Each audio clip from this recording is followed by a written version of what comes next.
Welcome to the Madison Miller Podcast. Today is February 5th, Wednesday. It is 2020. We're going to go over college basketball, NBA, and NHL games. Look ahead to tonight's games in those respective sports. A superstar baseball player is finally traded, who has been in trade rumors since October. I have to get into the story that came out regarding Pete Rose. A couple pop culture items to go over. Masked Singer, second episode of season 3 today, and a new show on Fox that follows it that I want to get into as well. And my best bets of the night. Okay, first I'm going to do college basketball. I'm going to go over last night's results and look ahead to what should be a very interesting and busy slate for tonight. Number 7, Duke over Boston College, 63-55. Duke's now 19-3, BC 11-12. Number 9, Maryland over Rutgers, 56-51. Maryland 18-4, Rutgers 16-7. Number 11, Auburn over Arkansas, 79-76 in overtime. Auburn 20-2, Arkansas 16-6. Rhode Island over UMass, 73-67. Rhode Island 17-5, UMass 9-14. Fairfield over Monmouth, 55-53. Fairfield 9-12, Monmouth 13-9. Ball State over Kent State, 62-54. Ball 13-9. Kent 16-7. Eastern Michigan over Buffalo, 66-62. Eastern Michigan 12-10. Buffalo 14-9. Western Michigan over Miami of Ohio, 64-60. Western Michigan 10-12. Miami of Ohio 9-13. Northern Illinois over Toledo, 66-61. Northern Illinois 14-9. Toledo 11-12. Ohio State over Michigan, 61-58. Ohio State 15-7. Michigan 13-9. Tennessee upsets Alabama, 69-68. Tennessee 13-9. Alabama 12-10. Georgia Tech over Virginia Tech, 76-57. Georgia Tech 11-12. Virginia Tech 14-9. Central Michigan over Bowling Green, 92-82. Central Michigan 13-8. Bowling Green 17-6. Number 22, Penn State upsets number 16, Michigan State 75-70. Huge win for Pat Chambers and Penn State. I think this is a seal-it win in terms of their chances of making the field of 68. I think it's a no-brainer now with this win, barring like a 12 or 13 game losing streak, which is I think unlikely at this point. Penn State 17-5 and Sparty drops to 16-7. I think the Mark D'Antonio resignation kind of got to them a little bit. I know the other sports really aren't that big of a distraction, but I think it is a distraction, or was a distraction last night to that team, even though it's two different sports, and I just think there's a little bit of distractions going on with Sparty at school right now. South Dakota over Peru State, 106-45. South Dakota State is now 17-8. Number 15, Kentucky over Mississippi State, 80-72. Kentucky 17-5, Mississippi State 14-8. Xavier over DePaul, 67-59. Xavier 15-8, DePaul 13-10. Texas Tech over Oklahoma, 69-61. Texas Tech 14-8, Oklahoma 14-8. Colorado State over Fresno State, 80-70. Colorado State 17-8. Fresno 8-15. A&M over Mizzou, 68-51. A&M 11-10. Mizzou 10-12. Boise over Wyoming, 67-62. Boise 16-8. Wyoming 16-18. And Nevada kills Air Force, 88-54. Nevada 14-10. Air Force 9-14. Tonight's slate is a lot bigger. I'm going to go by the lines of ESPN in terms of my picks, but when I do best bets, obviously, I'm going to go by FanDuel. First one, Loyola Chicago and Indiana State, 6 o'clock on the CBS Sports Network. Loyola Chicago is a 1.5-point road favorite. I have it Indiana State by 2.5, so give me Indiana State plus the points. I think they win the game outright. Number 10, Villanova, at number 19, Butler, 6:30 on Fox Sports 1. I have Butler as a pick'em. I have this as a pick'em. And Butler's a 2.5-point favorite. And I think these two teams are even. I'm going to pick Butler to win the game. But my numbers are telling me to bet Villanova here. But I do think Butler will win. Because normally I'll pick them. I pick the home team or the better team. And in this case, I'm going to go with the home team. Do I feel good about it? No. because Villanova is good at bouncing back after bad losses. So I think they might cover the number. Like, I can see Butler winning by 1, but maybe I'm wrong. Who knows? I'll take Villanova in the points, but won't be surprised if Butler wins by like 1 point. ACC Network, Pitt at Notre Dame. Notre Dame's a 5.5-point favorite. I'm going to take Pitt in the points. My numbers say Notre Dame by 3.5, so I think I'm getting 2 points of value there with the Panthers. 7 o'clock ESPN 2, Iowa State at number 13, West Virginia. West Virginia's giving 10.5. This was at 12. It's dropped to 10.5, and it's trending in my direction. I take the Cyclones and the 10.5. I have the Mountaineers by 10, so maybe it lands on my number in the end. 7 o'clock Big Ten Network, number 17 Iowa at Purdue. Purdue's favored by 4.5.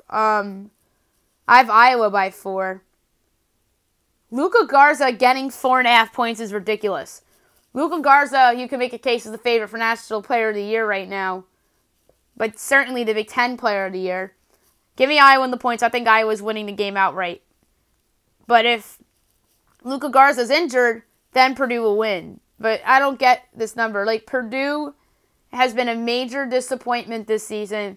They have no business giving this many points against a ranked opponent with a first-team All-American on it. So give me Iowa plus 4.5. I'll bet them on the money line as well. That is a slam dunk misstep of a pick. Like, that's insane. So I am 3, 2, 1. Pick. 1, 2, 3. Like, 8.5 numbers off. Like, that is like the most ridiculous. Like, come on. Number 21 Creighton at Providence. Providence is a 2-point home favorite. I have this Providence by 0.5. So my numbers say to take Creighton. But Providence will probably win. Duquesne at St. Louis on ESPN Plus. St. Louis is a 4.5-point favorite. I have the St. Louis by 3, so Duquesne's worth a little bit here. I think these two teams are even. Binghamton at Albany. You got Hartford at UMBC. Maine at Vermont, UMass Lowell at Stony Brook. ACC Network, Clemson at Virginia. Virginia's favored by 7.5. I have it 8, so I'm going to lay it with the Cavs. 7 o'clock on ESPNU. Georgia at Florida. Florida's favored by 9.5. I have Florida as a 5-point favorite, so I'm going to take Georgia in the 9.5. So that's a 5.5-point swing right there. South Carolina at Ole Miss. Ole Miss is a 2-point favorite. I have South Carolina by a 0.5 point, so I'm going to take the Gamecocks plus the 2. American at Navy. Colgate at Lehigh. Southern Illinois at Evansville. SIU Edwardsville is giving 3.5. I have Southern Illinois giving 5, so I lay it the 3.5 with Southern Illinois. Western Illinois at Purdue, Fort Wayne, East Tennessee State at Chattanooga, Citadel, UNC Greensboro, Mercer, Furman, FIU, FAU, or it's the other way around. Wofford, VMI, BU, Army, George Washington, St. Bonaventure. Bonaventure's a 9.5-point favorite. I have Bonaventure by 6, so I'm taking George Washington in the points, but Bonaventure should win. Loyola, Maryland, and Holy Cross. 7:30, Abilene Christian, Northwestern, St. Nicholas, Stephen F. Austin, Western Carolina, Sanford. 8 o'clock, Sam Houston State, Incarnate Word. Illinois State, Missouri State. Missouri State's a 6-point favorite, and I have Missouri State favored by 5.5, so I lay the points here with Missouri State, but I don't feel super about it. Central Arkansas, Lamar, Houston Baptist at Southeast Louisiana, McNeese at Texas A&M, Corpus Christi, TCU at Oklahoma State. Oklahoma State's a 3-point favorite. I have TCU favored here by 0.5. So I'm going to take the points here at TCU, and I think they win the game outright. 8 o'clock on the CBS Sports Networks. Temple at Memphis. Memphis is an 8-point favorite. I have Memphis by, I believe it was 13 or 14, 13.5. 13.5, so 5.5 points off. It was 6 points off, and now it's only 5 off. So give me Memphis minus the 8. I feel pretty confident about that one. Northern Iowa to Valpo. UNI is a 3.5-point road favorite. And I have it at 3. So I take Valpo plus the 3 in the hook. North Dakota State at Omaha. Number 12 Seton Hall at Georgetown. 8:30 Fox Sports 1. Seton Hall is a 3.5-point road favorite. I have Seton Hall by 1. So give me Georgetown getting the points. Seton Hall, I think, could win this game by double digits, or they could win narrowly by 1. And I'm going to bank on them either winning narrowly or Georgetown winning the game outright. So give me Georgetown plus the 3.5. ACC North, NC State at Miami. NC State's a 3.5-point favorite. Meanwhile, I have Miami favored in this game by 1.5. So it's a 5-point swing. I'm going to take the points, and I think Miami wins the game outright. 9 o'clock ESPN 2. Wake Forest at number 5 Louisville. Louisville's laying 15.5. I'm going to lay it with Louisville. I don't normally lay big numbers, but my numbers are telling me lay it. 4.5-point difference here. So give me Louisville minus a 15.5. SEC Network number 18 LSU at Vandy. LSU's an 11-point favorite. I'm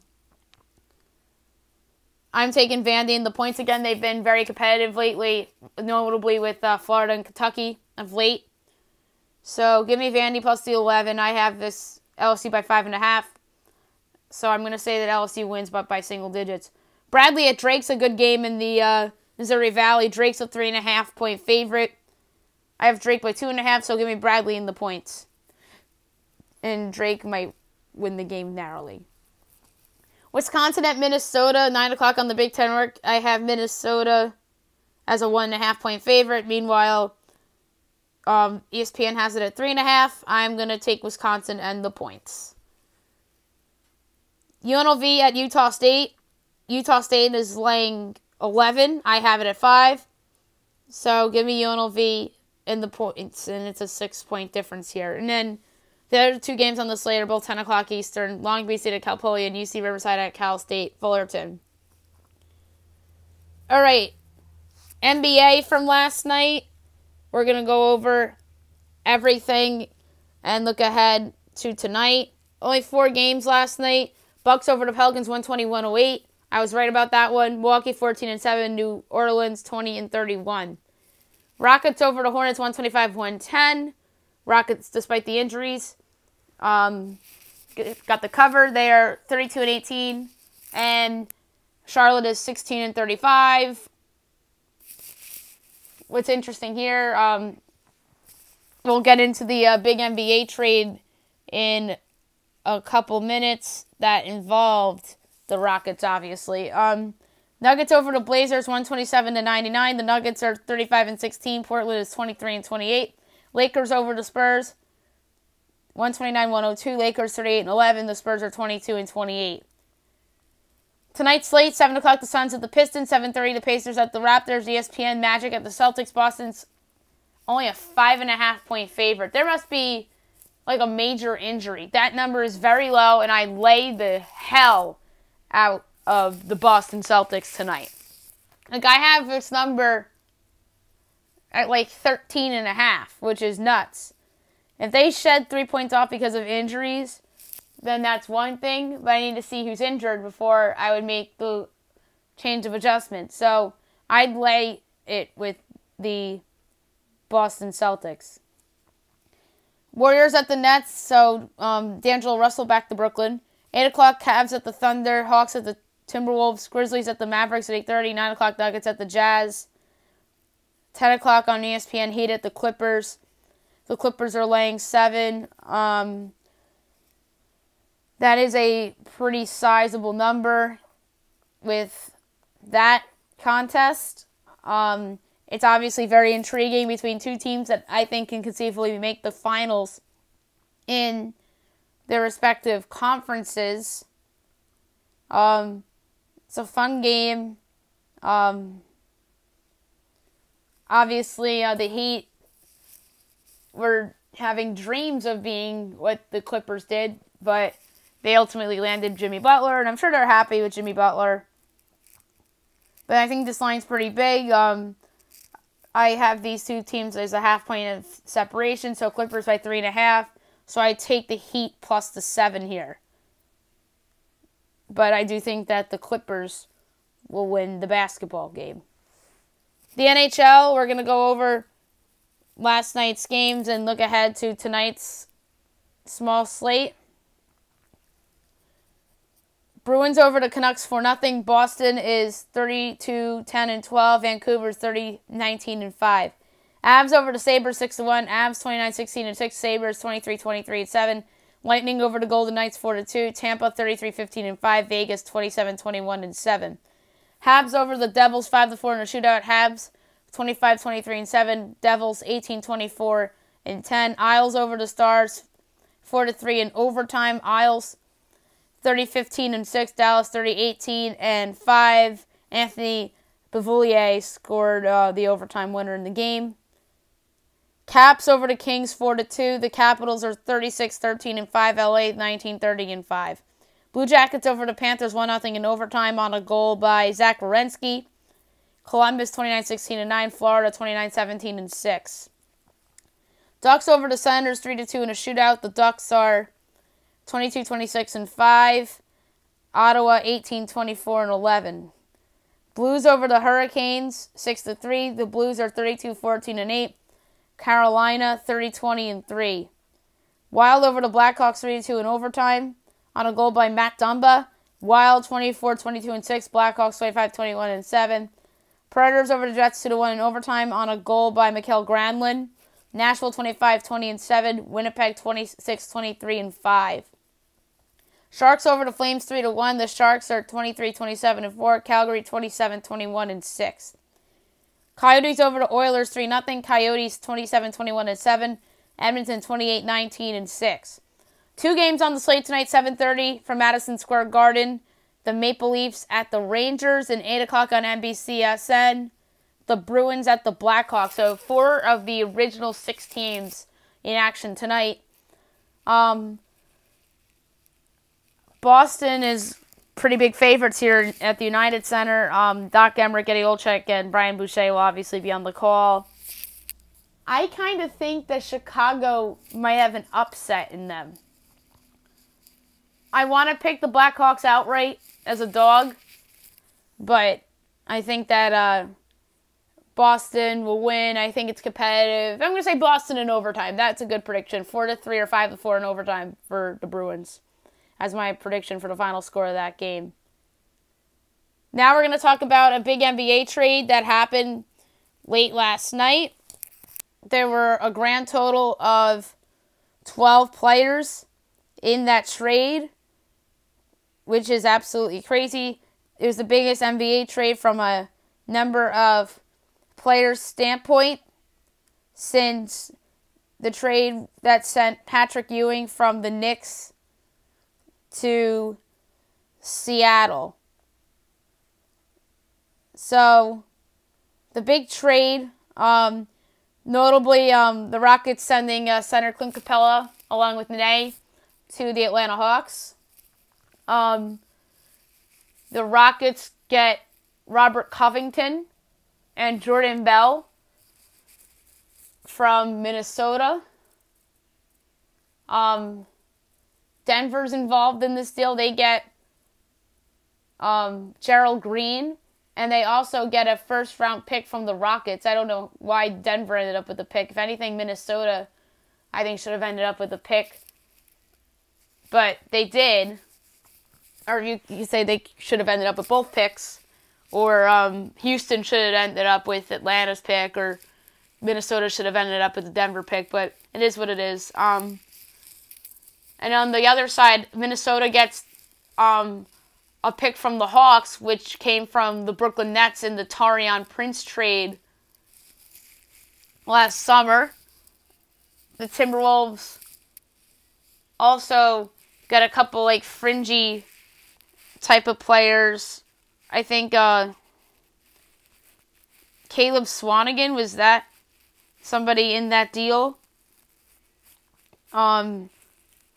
But yeah, there's a big trade. Oh, Malik Beasley went to Minnesota in the deal. Noah Vonleh went to Denver. Shabazz Napier went to Denver. Juan Hernan Gomez went to Minnesota in the deal. Jared Vanderbilt went to Minnesota in the deal. Keita Bates-Diop to Denver. He was a first-round pick a few years ago. And Evan Turner's in this deal too. He went from Atlanta to Minnesota. So fascinating deal for all four sides. And then there's another report that followed it saying that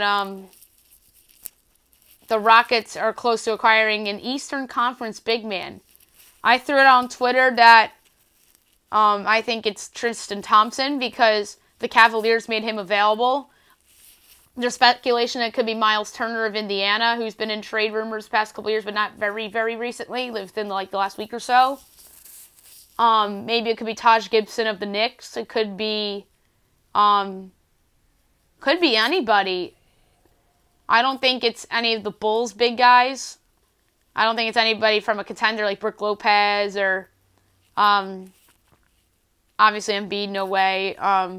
It's not Sabonis. I mean, Turner would be like the one from a contender, but I personally think it's from a team that's a seller. And the first name that came to my mind was Tristan Thompson, who's having a very good season and really has some trade value right now. So if I had to make a prediction, I'm going to say that's the one that they acquired. But we'll find out sooner rather than later. And if that news breaks while I'm here on the podcast, I'll absolutely break it here on the podcast. So, big trade. I think Covington will help Houston. I think Minnesota got a lot back for a role player. And I mean a lot. Even though they had to give up some pieces, a part of the deal as well. I just think that they got a lot back for a role player.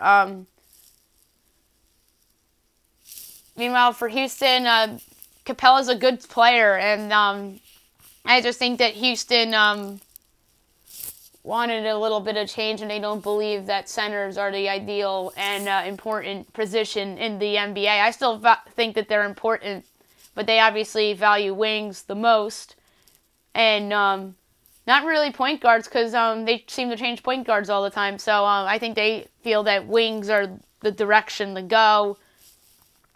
I think Capella will help Atlanta, and now this brings up the future of John Collins, the young big guy in Atlanta that got suspended earlier in the year that has some big upset. I think it'd be a mistake if the Hawks moved on from him, but that's becoming more likely with this Capella deal, and they also got Nene in that deal as well.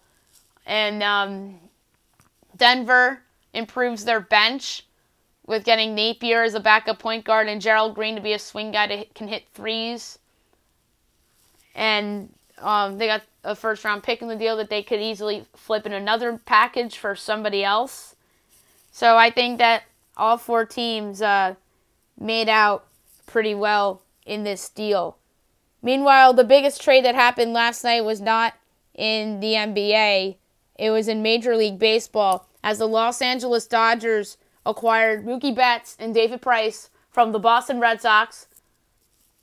Alex Verdugo goes from LA to Boston in the deal. He's like the centerpiece.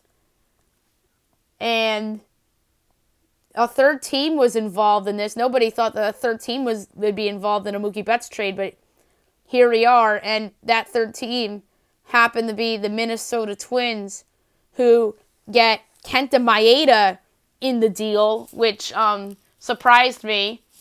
I think they gave up a lot to get Kenta Maeda because they sent Brewstar Graterol to Boston to complete the package for Betts. I don't think it's a disaster for the Red Sox like people are making it out to be. Graterol is regarded as a highly touted pitching prospect that has upside of a borderline ace. And Verdugo is somebody that showed flashes of potential with the Dodgers but never really fully lived up to it. And maybe being in a different situation in Boston where he'll get full playing time duties, unlike what he did with LA, maybe he'll break out.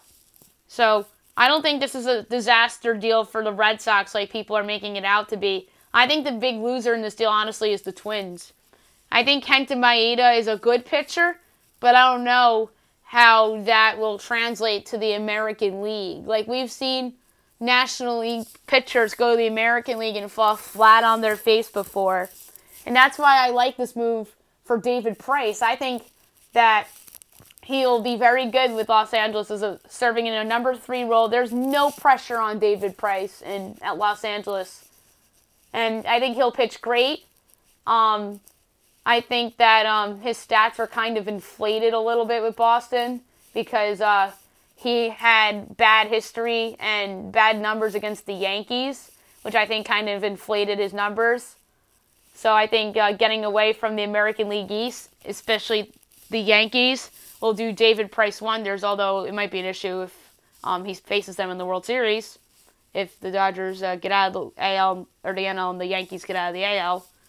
But, yeah, I do like the move for the Dodgers, not only because of Betts and how much he drastically changes the outlook of the Red Sox lineup, the Dodgers lineup, and I like it for David Price as well. I like the fit. He'll do much better in Dodger Stadium and in the National League against weaker lineups, because the NL lineups obviously have the pitcher hole in the first couple of rounds of at-bats.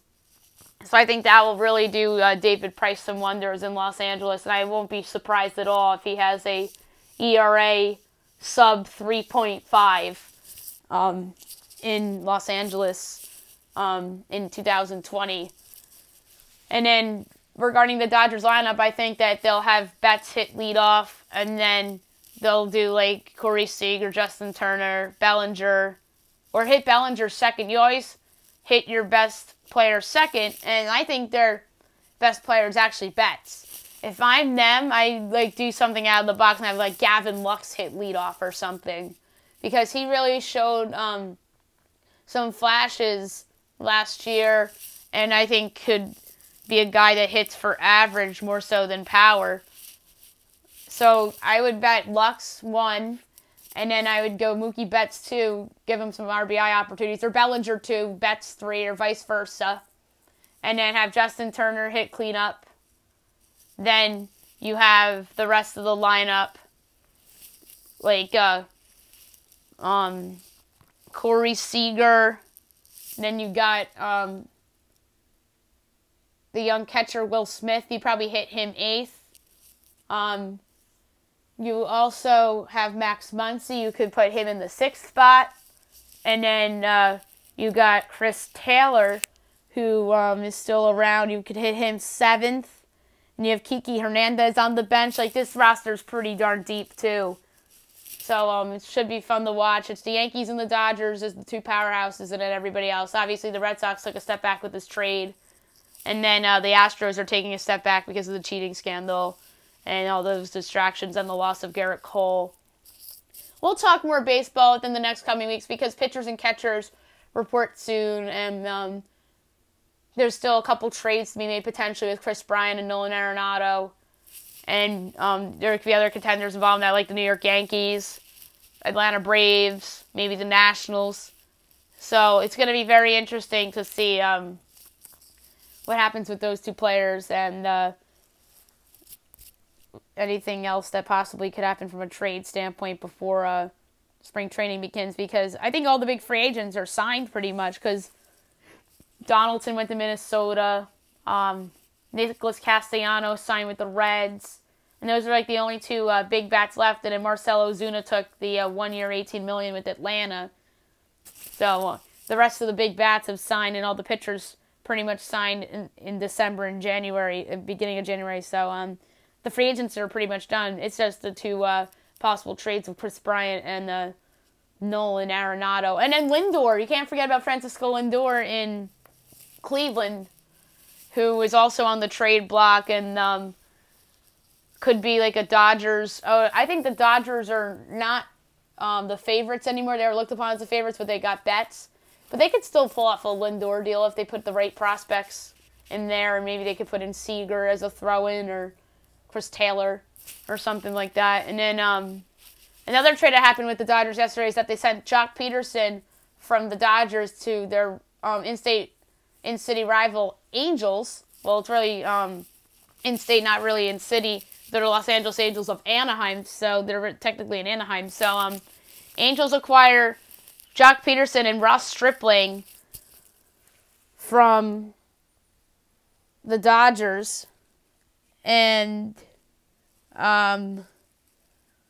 coming back in return for Peterson is a young infielder sent from the Angels by the name of Luis Rengifo. I think that the Angels won this trade going away between these two teams.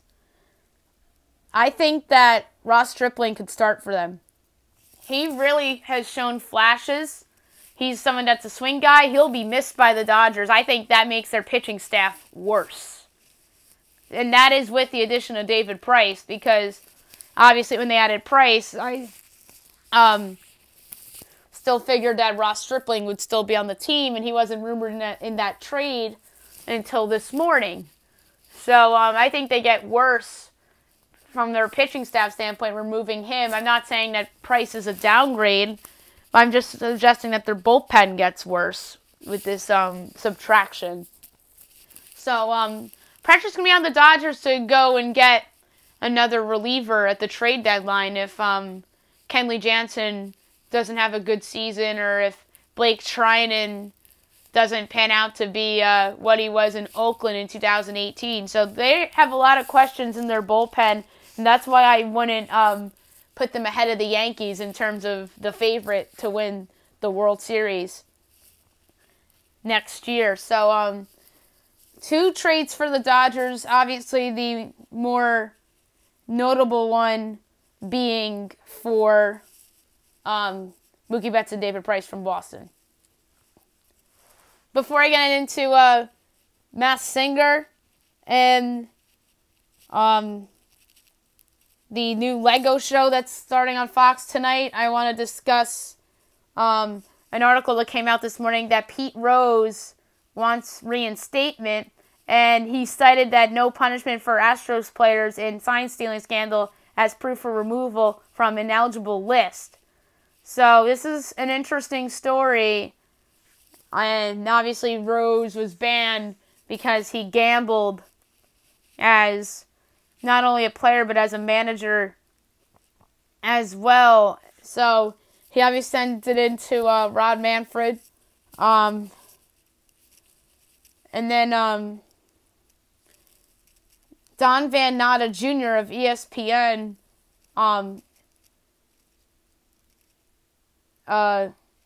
said there cannot be one set of rules for Mr. Rose and another for everybody else.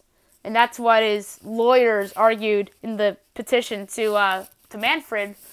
And Van Natta also said that the lawyer was saying that no objective standard or categorization of the rules violated committed by Mr. Rose can distinguish his violations from those that have incurred substantially less severe penalties from Major League Baseball.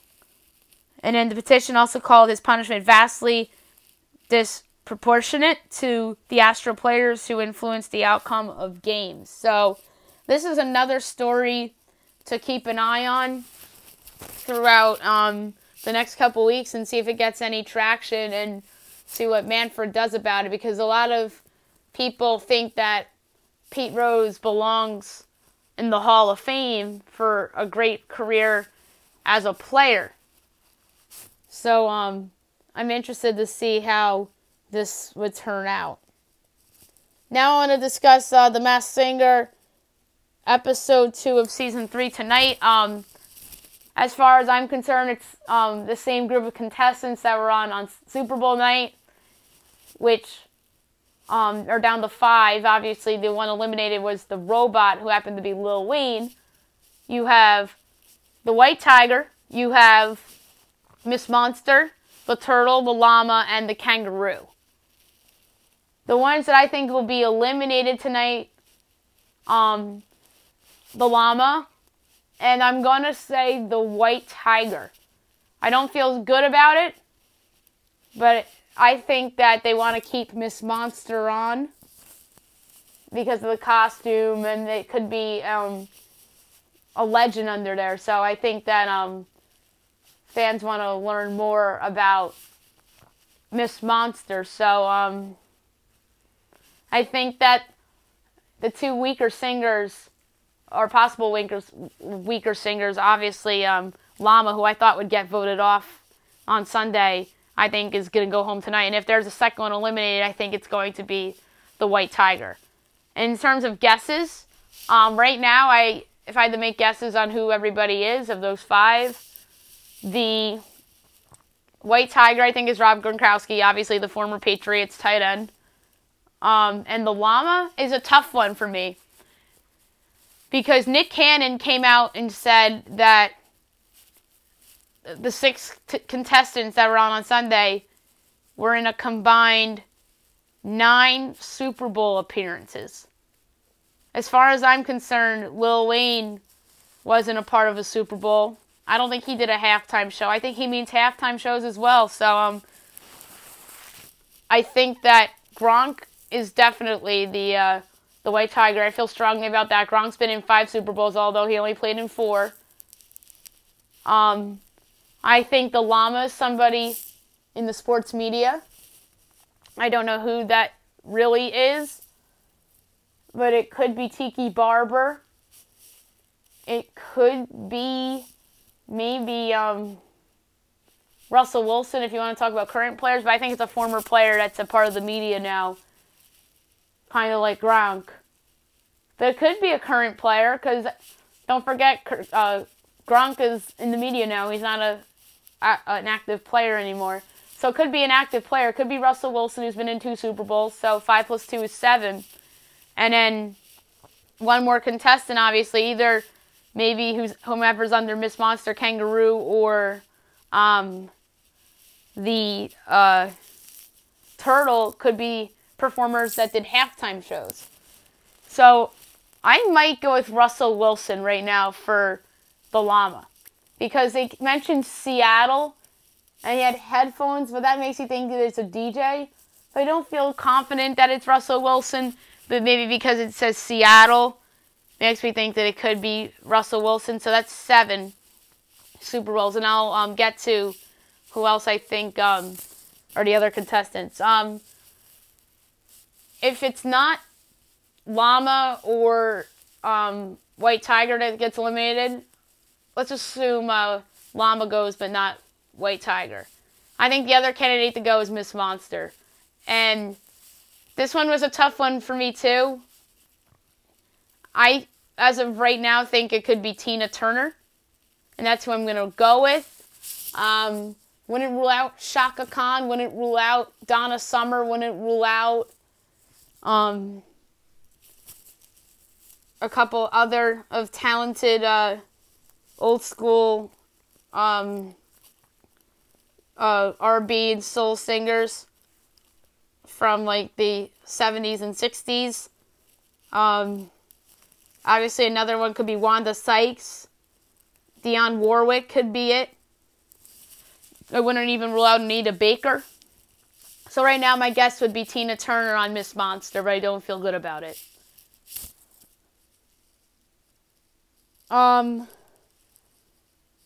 Now,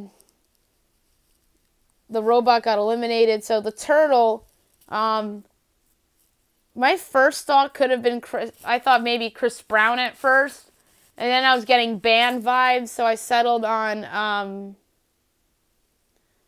Kevin Richardson of the Backstreet Boys. I think this one is a better chance of happening than Tina Turner as the Miss Monster. There's some hints about boy bands in there. Another candidate I think could be Joey McIntyre or Donnie Wahlberg. Zac Efron, one of the Jonas Brothers, maybe. It'd be big if they got a Jonas Brother because they're obviously doing really, really good right now and touring and performing at events. So I think it'd be pretty big if they ended up with a Jonas Brother there. And then the last one, Kangaroo, who I think is the best singer of the six. I think it's Kelly Rowland because she mentioned I'm a Survivor, and that's obviously a hit song from Destiny's Child. And obviously last season they had Michelle Williams, and now I have a feeling this might be Kelly Rowland. Some of the judges threw out Iggy Azalea, Jordan Sparks. So I'm really interested to see who these contestants are. We'll find out one, if not one, definitely two of these tonight. Now I want to talk about a new show that's coming on after The Masked Singer tonight called Lego Masters. It's presented by Will Arnett, and I think he's the host of the show as well. Amy Corbett and Jamie Berard are involved. Is supposed to bring imagination, design, and creativity to life when teams of Lego enthusiasts go head-to-head with infinite possibilities and a limited supply of Lego blocks. There's supposed to be teams of two going up against one another with brick building challenges to be crowned the country's most talented amateur Lego builders. And in each episode, the pairs that are going head-to-head should impress the judges' progress to the next round until the finale, during which the top teams face off for a cash prize and the ultimate Lego trophy and the grand title of Lego Masters. It's going to air tonight, 9 o'clock on Fox, right after Masked Singer. Before I do Best Bet, breaking baseball news coming in. Yankees starting pitcher James Paxton underwent microscopic lumbar discectomy with the removal of a periodiscal cyst. Per the team, Paxton's approximate timeline to return to Major League action is 3 to 4 months. That is a big blow for the New York Yankees. No, I don't think this hurts their chances of winning the World Series. It might cost them a couple regular season wins. This is not Garrett Cole. That's the good news for them. But James Paxton had a good second half for them last year, and I really think that he was a sneaky all-star candidate this year. But with this injury, that kind of goes out the window now. So there's going to be a lot of pressure on Luis Severino and Masahiro Tanaka to step up as their second and third guys. And that's why depth is so important. They did not trade J. Happ. Now J. Happ's going to be your number 4, and then Jordan Montgomery your 5 for at least the first couple months of the season here, unless they make a trade, which is not inconceivable either, for like somebody that's not that good but can conceivably pitch okay as a 4th or 5th starter type of pitcher. But that is a big blow for the Yankees. Not a season killer by any stretch of the imagination, but certainly one that might cost them a couple regular season wins, and certainly not the division title either. But I would have projected them at 105 wins, but now I might drop them to 103 with this injury. I might say this might cost them like 2 wins or something. And the other thing is that their offense is so good that they can make up for subpar pitching. They did that last year, and that's how they won 101 games or 102 games. How many? I think it was 103 games they won last year. That's how they did that. So they're kind of going to have to go in that mode again when Garrett Cole is not on the mound. Well, that would have been the case for them when Garrett Cole isn't pitching for them anyway. Even though those 3 pitchers, Paxton, Tanaka, and Severino, are all good, but they're not Garrett Cole. They're all number 2s. And the best number 2 of them, James Paxton, in my opinion, or he was my pick to be their second best pitcher this year, got injured and won't be back until the summertime. So that's a pretty big blow for the New York Yankees there. And last but not least, my best bets of the day, brought to you by FanDuel. One I put in already. It's the Nuggets getting the points at Utah. I had the Utah. I was against Utah yesterday. I went with Denver minus the points against Utah. Second of a back-to-back. I don't know why Utah is a 9-point favorite. They misvalue the home court so much, but Denver killed Utah last night. Killed them. I don't think Denver will kill them again. I think Denver can win this game. But if Utah wins, it'll be less than 9 points. So, or maybe it will be by 9 because it's a half. So, give me the Nuggets plus 9.5 against Utah for the second night in a row. Now my college best bet, it was going to be Memphis laying the points at home against Temple. But that wasn't my biggest line difference. So now I have to change it because I saw a line that was wrong completely, and that's Iowa getting 4 at Purdue. And I mentioned the reasons before. They have the best player on the court, and look at Garza. They're ranked. Purdue sucks this year. They have some injuries. So give me Iowa plus the 4. They're winning that game outright, and I would take them on the money line as well, which is plus, let's see, what's Iowa on the money line? Plus 160, which is pretty good value. That's it for today.